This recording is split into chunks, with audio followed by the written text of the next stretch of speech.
मल्लिकार्जुन खरगे बोलत होते। आणि आता वळूयात पुढच्या एका महत्त्वाच्या बातमीकडे। धनंजय महाडिक यांना निवडणूक आयोगाने नोटीस बजावली आहे। आक्षेपार्ह विधानाबाबत निवडणूक आयोगाकडून धनंजय महाडिक यांना ही नोटीस पाठवण्यात आली आहे। याबाबतचा तात्काळ खुलासा सादर करण्यात यावा अशी ही नोटीस आहे।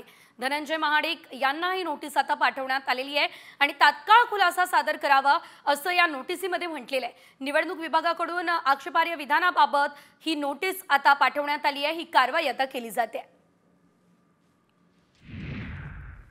तर काँग्रेसने माझ्या वक्तव्याचा विपर्यास केला असा आरोप भाजपचे खासदार धनंजय महाडिक यांनी केलाय।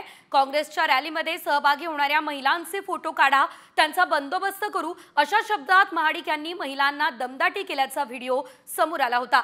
त्यावरून त्यांनी आता स्पष्टीकरण दिलंय।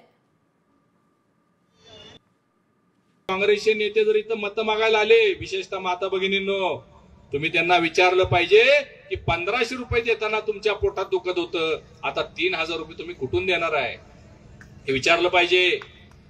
मानसिंग पाटील आणि राजू मोरे तुम्हाला सांगतो, जर इथं काँग्रेसची रॅली बिली निघाली आणि त्यामध्ये जर तुम्हाला महिला दिसल्या ज्या 1500 रुपये आपल्या योजनेच्या घेतात, त्यांचे फोटो काढून घ्या, त्यांची नावं लिहून घ्या। काँग्रेस एक नेहमीच पद्धत आहे, वोट जिहाद करण्याचा प्रयत्न करतात। वोट जिहाद होऊ नये ही माझी त्याच्या पाठीमागची भावना होती। या माध्यमातून जर काही महिला त्यांच्या रॅलीमध्ये किंवा सभेमध्ये गेल्या तर त्यांचे फोटो घ्या एवढ्यासाठी मी म्हटलं, नावं घ्या एवढ्यासाठी म्हटलं की कदाचित त्यांना या योजनेचा लाभ मिळाला नसेल तर भविष्यामध्ये आमच्या कार्यकर्त्यांनी त्यांना भेटून या योजनेचा लाभ द्यावा ही माझी त्याच्या पाठीमागची भूमिका।